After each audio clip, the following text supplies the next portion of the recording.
não comeu nada. Sim, a palavra do Senhor nos fala, né? Que ele fez um jejum de 40 dias. E nós sabemos que o jejum, de qualquer forma, ele é difícil, não é? Às vezes a gente vai fazer um jejum de 2 horas. Se alguém te tira do sério, acabou o jejum. Se você fala alguma coisa com o teu marido, tua esposa, acabou o jejum. É difícil. E aqui o Senhor Jesus, quando ele fez esse jejum de 40 dias e 40 noites, ele fez esse jejum se preparando para o ministério dele, se preparando para a grande obra que ele tinha que fazer na terra. E aqui a palavra do Senhor me chama a atenção que o Senhor Jesus, ele se preparou para aquilo que ele ia fazer. E nós, sabendo do nosso chamado, nós sabendo para aquilo que nós fomos chamados, a gente não quer se preparar de forma alguma.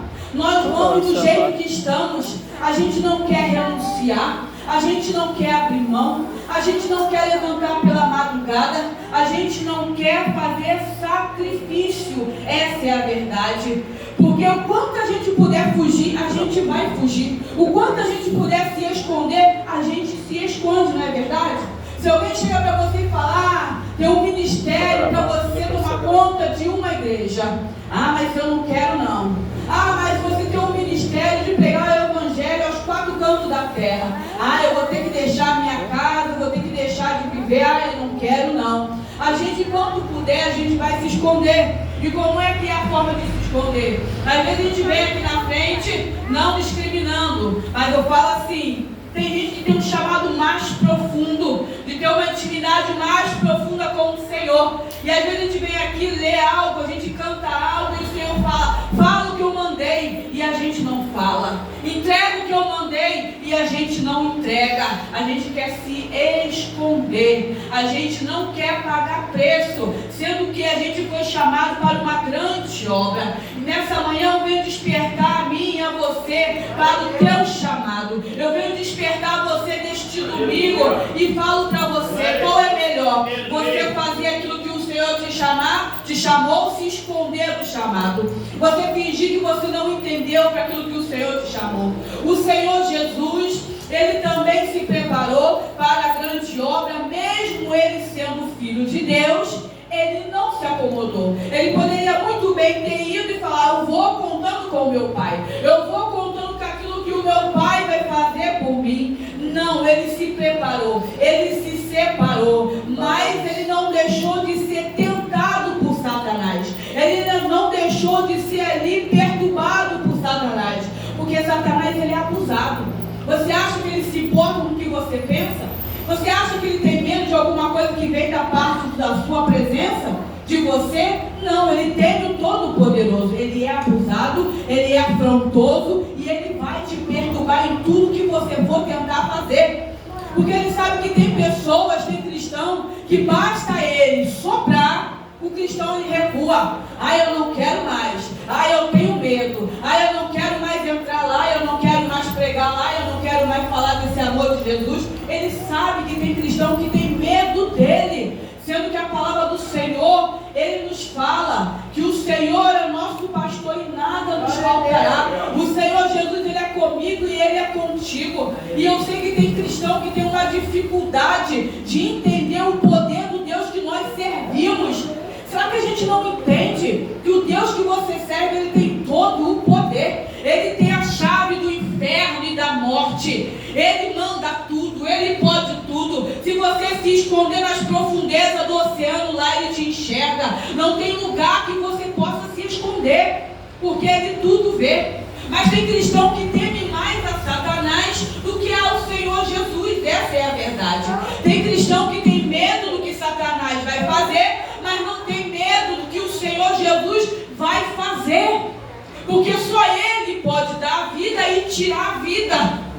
Só Ele pode ressuscitar, mas ninguém pode. Mas tem pessoas que vivem com medo do que Satanás pode fazer. E lendo essa passagem, eu fico vendo e trago para vocês que assim como o Senhor Jesus, ele foi tentado, ele foi perturbado lá no deserto. Vocês imaginam fazer um jejum tão longo assim? Você acha que ele não ficou vulnerável? Sim, mas temos a ilusão que Jesus, por ele ser filho de Deus, ele não se sentia nada. Quando Jesus veio ao mundo, ele veio como uma criança normal. O Senhor Jesus, ele chorava, ele tinha fome, ele tinha cólica, ele tinha dores, como uma criança normal. Sabe por quê? Porque foi necessário ele passar por tudo como uma pessoa normal para poder interceder por mim e por você. Como é que ele ia saber o que você sente? Como é que ele ia sentir a tua agonia, a tua aflição, se ele não passasse pela mesma coisa? Então foi necessário. Então o Senhor Jesus, ele sentiu cansaço, ele sentiu também nervoso. Imagina aquela aflição daquela multidão puxando, perturbando, cada um queria uma coisa, aquela falação, aquele calor, aquela perturbação na mente dele. Você acha que ele não teve o seu momento de aflição, de agonia? Você acha que ele não teve um momento que falou, eu quero ficar aqui parado, sentado, sem fazer nada? Ele teve os momentos dele também. Mas a gente vê Jesus como uma pessoa, filho de Deus, que ele não tinha dores, ele não tinha sofrimento, ele não tinha sono, ele não tinha fome. Igreja, vamos acordar e despertar. Aquilo que você sente hoje, ele também sentia. Tanto que quando ele foi pregado naquela cruz, ele sentiu dores terríveis, ele sentiu agonia. Então vocês param para pensar, uma pessoa comum, vamos dizer assim, que sentia tudo que você sente hoje, quando ele foi pregado lá na cruz do madeiro e foi exposto todo o órgão dele, que a palavra do Senhor nos fala que foi exposto tudo, dava para ver os órgãos dele interno, dava para ver tudo. Imagina a dor que o Senhor Jesus não sentiu naquela cruz. E a gente hoje não quer pagar preço para fazer a obra do Senhor.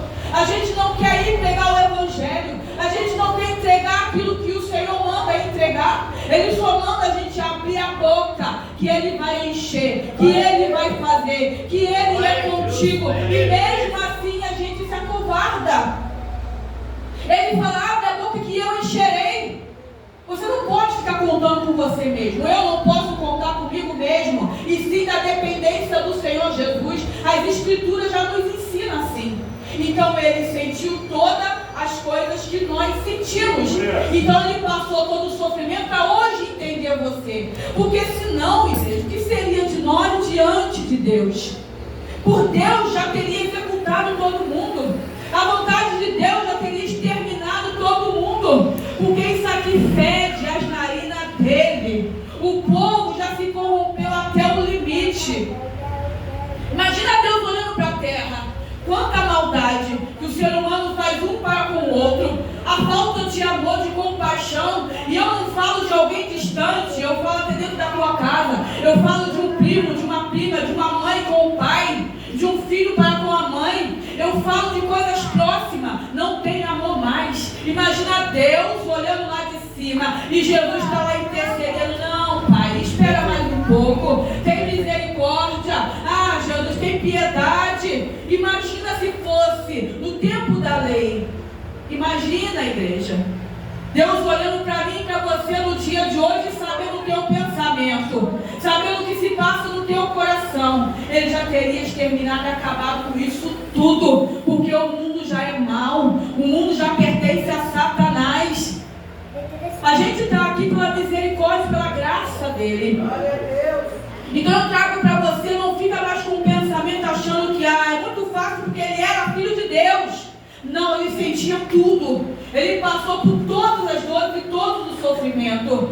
E não muito satisfeito aqui, quando fala no 3, se você tiver com a Bíblia aberta, diz assim, e chegando-se a ele, o tentador disse, se tu és filho de Deus, manda que essas pedras se tornem em pães. Satanás, ele é abusado.